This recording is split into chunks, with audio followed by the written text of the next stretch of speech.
Bismillahirrahmanirrahim. Assalamualaikum warahmatullahi wabarakatuh.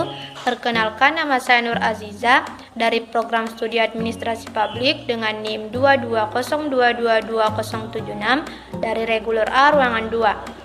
Di sini saya akan sedikit menjelaskan mengenai konflik sosial.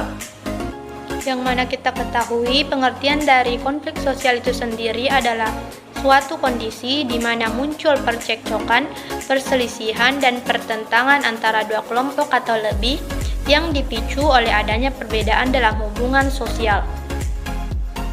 Adapun faktor penyebab munculnya konflik sosial yang dipengaruhi oleh beberapa hal. Yang pertama, perbedaan individu. Sedekat apapun hubungan tersebut, tentu akan menjumpai perbedaan. Perbedaan ini bisa berupa perbedaan pandangan, pendapat, dan lain sebagainya. Yang kedua, adanya perbedaan kepentingan. Perbedaan kepentingan ketika tidak bisa dikontrol dan menyebabkan pengabaian terhadap kepentingan sosial ataupun bersama, maka akan berakhir menjadi konflik sosial, di mana muncul pertentangan, pertengkaran, dan keributan akibat perbedaan kepentingan tersebut.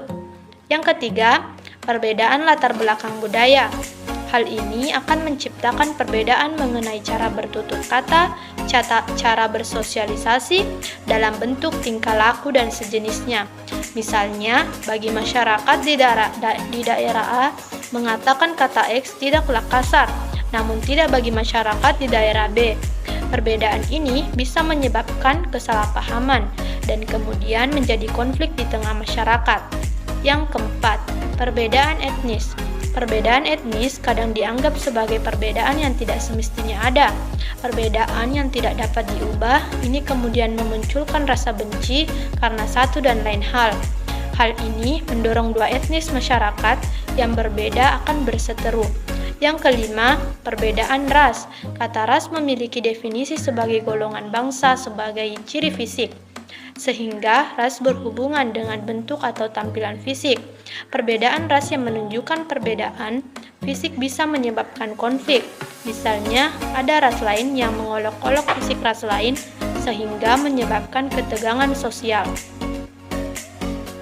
Adapun dampak dari konflik sosial ini, yang pertama, hubungan sosial menjadi retak.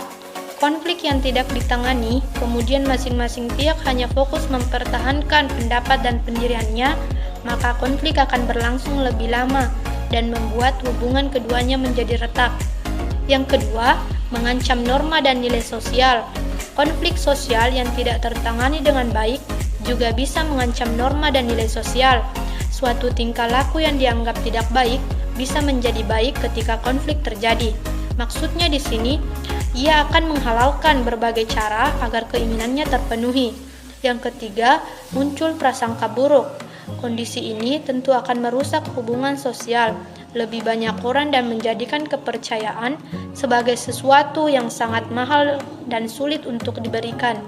Padahal, manusia adalah makhluk sosial. Tanpa keberanian memberi rasa percaya, maka hidupnya justru semakin sengsara. Yang keempat, meningkatkan kecemasan masyarakat. Adanya gangguan di lingkungan tempat tinggal seperti pencurian, bahkan pembantaian pada etnis tertentu sudah tentu meningkatkan kecemasan masyarakat karena selalu merasa tidak aman.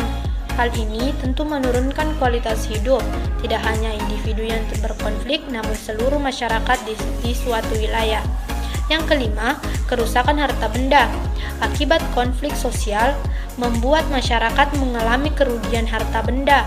Rumah yang rusak, mobil yang rusak, dan sebagainya merupakan dampak negatif dari konflik yang berkepanjangan di lingkungan mereka. Upaya mengatasi konflik sosial di tengah masyarakat bisa kita lakukan dengan beberapa cara. Yang pertama, mencari penyebab terjadinya konflik. Konflik bisa saja terjadi karena adanya perbedaan pandangan, pendapat, kepentingan, dan keyakinan.